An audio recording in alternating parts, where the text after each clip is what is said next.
En attendant, n'hésitez pas aussi à laisser un petit cœur. Oui, laissez-moi de l'amour. Bonjour à tous, aujourd'hui on se retrouve pour une nouvelle vidéo et ce sera une vidéo book haul. C'est parti, je vais vous parler des derniers achats que j'ai réalisés depuis qu'on ne s'est plus parlé. Donc on ne s'est plus parlé depuis au moins juillet. Et depuis, j'ai continué à acheter des livres et voilà, ça fait un moment que je ne vous ai plus fait de book haul. Donc ici je vais faire une première partie parce qu'il y a trop de livres pour faire qu'une seule vidéo et j'ai pas envie que ça dure trop longtemps non plus. Donc voilà, on fait la première partie du book haul.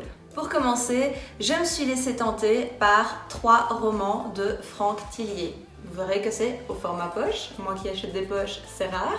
Mais c'est vrai que tout ce qui est thriller, policier, ça passe bien en poche avec moi.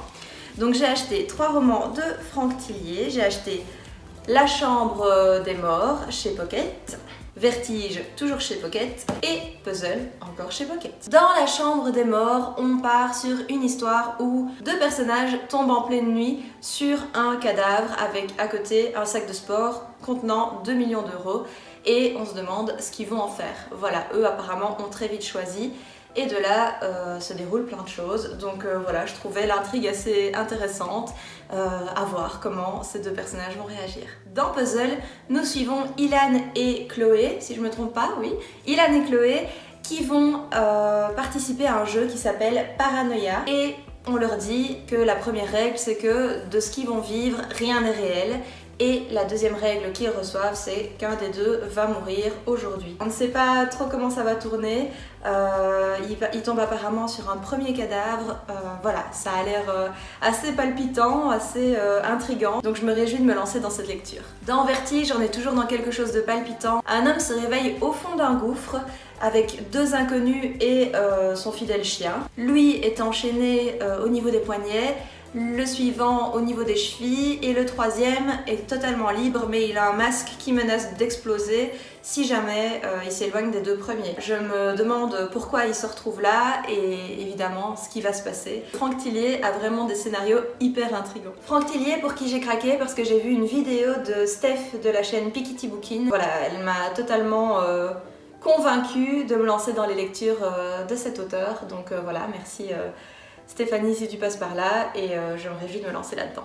Je me suis ensuite procuré Le Souffleur de nuages aux éditions Fleuve, écrit par Nadine Monfils. Dans ce livre, nous suivons Franck qui est chauffeur de taxi, son chat vient de mourir et voilà, il est vraiment triste, sa vie est monotone, il s'ennuie, c'est vraiment pas la joie dans sa vie et il va rencontrer une vieille dame, une dame âgée, Louise, qui elle quitte son appartement, laisse la porte grande ouverte, comme ça elle dit que tout le monde pourra aller se servir et elle n'a qu'une envie, c'est de retrouver son premier grand amour, son amour de jeunesse.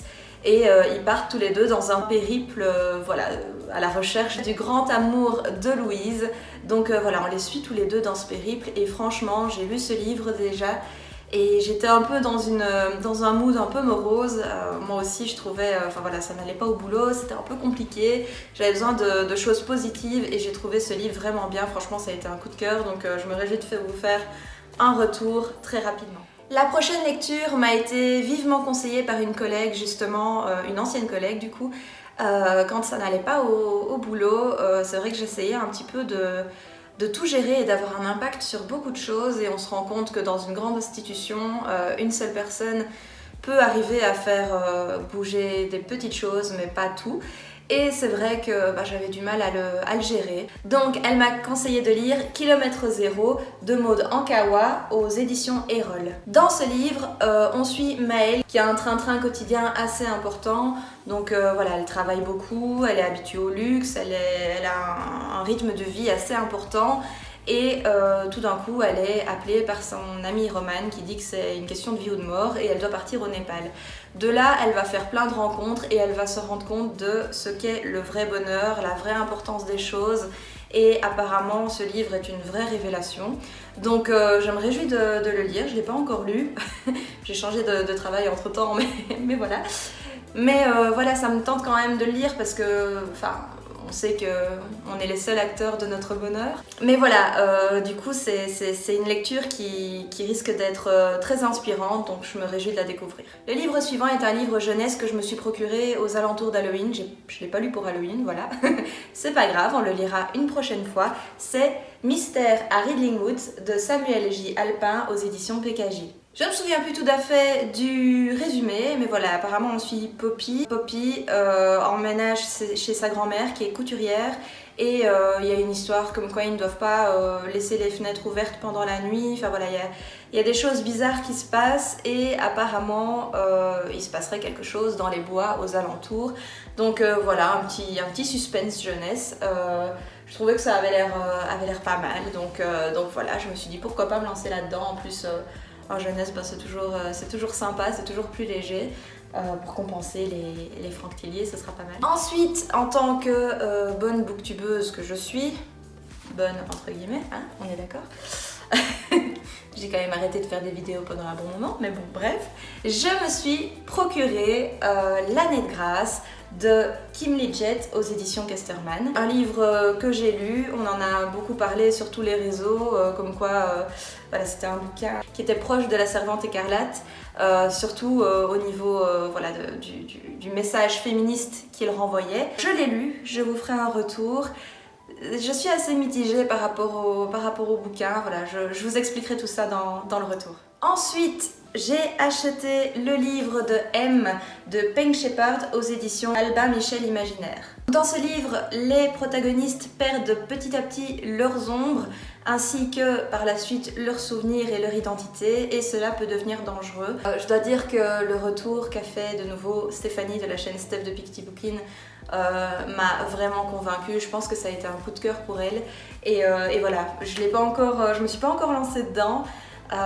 Mais franchement, enfin, c'est une lecture que je me réjouis de faire. Ça m'intrigue énormément cette histoire de souvenirs qui disparaissent et de personnes qui changent du tout au tout et qui peuvent devenir dangereuses. Voilà, je pense que vraiment ça va être pas mal. Et bizarrement, moi ça me renvoie un petit peu à la série The Walking Dead.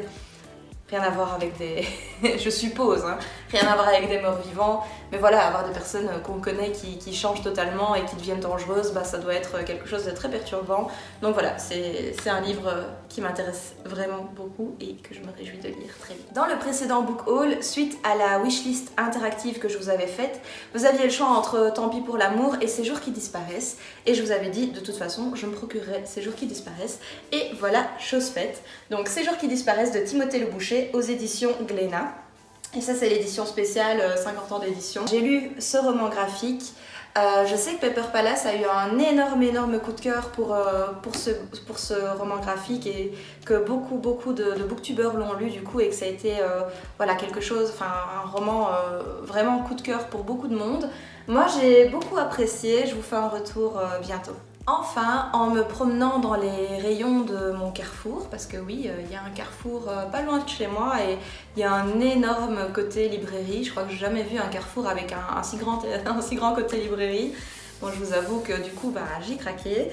Et je suis tombée sur la BD Les Carnets de Cerises, écrit par Joris Chamblin et Aurélie Néret. Je suppose qu'il y en a un des deux qui est l'illustrateur, ça doit être Aurélie Néret, si je dis pas de bêtises. C'est aux éditions Soleil et dans la collection Métamorphose. Ce livre, ça a été un réel coup de cœur pour les dessins. Je dois vous avouer que je trouve que la BD est vraiment magnifique.